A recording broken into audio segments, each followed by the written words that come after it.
चलिए, आज एक बहुत ही दिलचस्प सफर पर चलते हैं।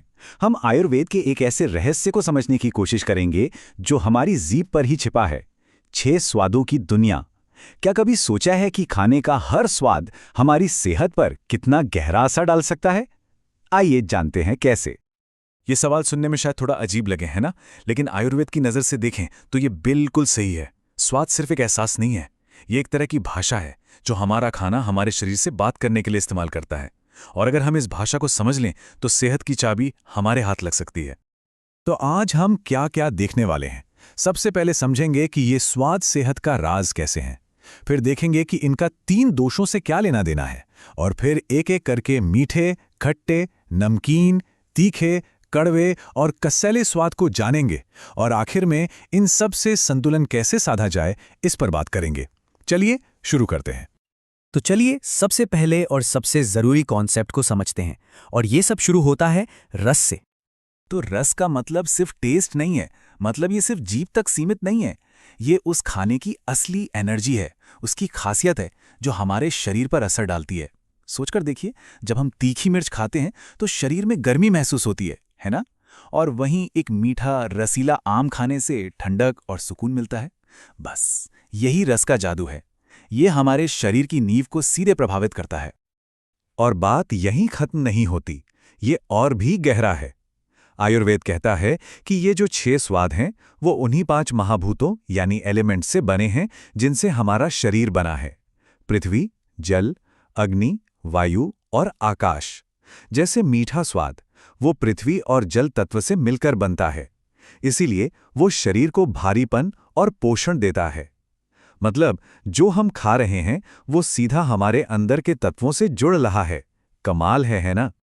अच्छा, तो अब आते हैं सबसे जरूरी हिस्से पर कि इन स्वादों का हमारे शरीर के 3 दोषों वात, पित्त और कफ से क्या कनेक्शन है।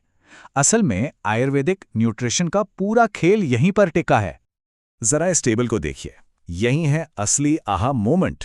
यहां साफ दिखता है कि कैसे एक ही स्वाद किसी एक दोष के लिए अच्छा है तो दूसरे के लिए बुरा हो सकता है। जैसे मीठा, खट्टा और नमकीन, ये वात को तो शांत करते हैं पर पित्त और कफ को बढ़ा देते हैं। और दूसरी तरफ तीखा, कड़वा, कसैला, ये पित्त और कफ को कम करते हैं लेकिन वात को बढ़ा सकते हैं। बस इसी बैलेंस को समझना है। तो चलिए अब एक एक करके इन स्वादों की दुनिया में चलते हैं। शुरुआत करते हैं सबसे जाने पहचाने स्वादों से, मीठा और खट्टा। सबसे पहले बात करते हैं मीठे स्वाद की, जिसे आयुर्वेद में मधुर रस कहते हैं। ये वो स्वाद है जो पोषण देता है, शरीर को बनाता है और एक तरह का सुकून देता है। ये हमारी डाइट का एक बहुत ज़रूरी हिस्सा है। तो मीठे के फायदे क्या हैं? ये शरीर को पालता पोसता है, ताकत देता है और वात पित्त को शांत करता है। लेकिन इसका एक दूसरा पहलू भी है। कभी ऐसा हुआ है कि दोपहर में कुछ ज़्यादा मीठा खा लिया और फिर एकदम से आलस आने लगा? बस वही, ज़्यादा मीठा खाने से वजन बढ़ सकता है, डाइजेशन स्लो हो जाता है और शरीर में कफ भी बढ़ता है। मतलब ये एक दो-धारी तलवार की तरह है। अब बारी है खट्टे स्वाद की, यानी अम्ल रस। ये वो स्वाद है जो एकदम से जगा देता है ना? ये डाइजेशन को किकस्टार्ट करता है और हमारी सेंसेस को तेज करता है। खट्टा स्वाद खाने को लजीज बनाता है, पाचन की आग को तेज करता है और वात को कंट्रोल में रखता है। लेकिन अगर ये ज्यादा हो जाए तो शरीर में गर्मी और पित्त को बढ़ा देता है, जिससे एसिडिटी, स्किन रैशेस जैसी दिक्कतें हो सकती हैं। तो इसे बस एक मसाले की तरह, एक चिंगारी की तरह इस्तेमाल करना चाहिए, पूरी आग की तरह नहीं। चलिए अब आगे बढ़ते हैं अगली जोड़ी की तरफ, नमकीन और तीखा। एक स्वाद जो हमें जमीन से जोड़ता है और दूसरा जो अंदर से सफाई करता है। अब है लवण रस, यानी हमारा जाना पहचाना नमक का स्वाद। ये खाने का जायका बढ़ाता है, भूख खोलता है और वात दोष को शांत करने के लिए बहुत अच्छा है। तो देखिए, नमक पाचन के लिए और शरीर में पानी का बैलेंस बनाए रखने के लिए बहुत जरूरी है। ये कब्ज में राहत देता है और खाने की इच्छा जगाता है। पर इसका दूसरा साइड भी है। ज्यादा नमक पित्त और कफ को बढ़ा सकता है, बहुत ज्यादा प्यास लगती है और स्किन प्रॉब्लम्स को भी बढ़ा सकता है। और अब आता है कटु रस, यानी तीखा स्वाद, मिर्च मसालों वाला स्वाद। ये वो गर्मी है जो मेटाबॉलिज्म को तेज करती है और फैट को कम करने में मदद करती है। तीखा खाना एक तरह से शरीर के लिए एक ज़बरदस्त डिटॉक्स का काम करता है।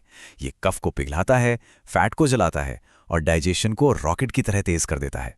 लेकिन जैसे ज्यादा आग हर चीज को सुखा देती है, वैसे ही ज्यादा तीखापन शरीर में ड्राइनेस लाता है, गर्मी बढ़ाता है और वात पित्त का बैलेंस बिगाड़ सकता है।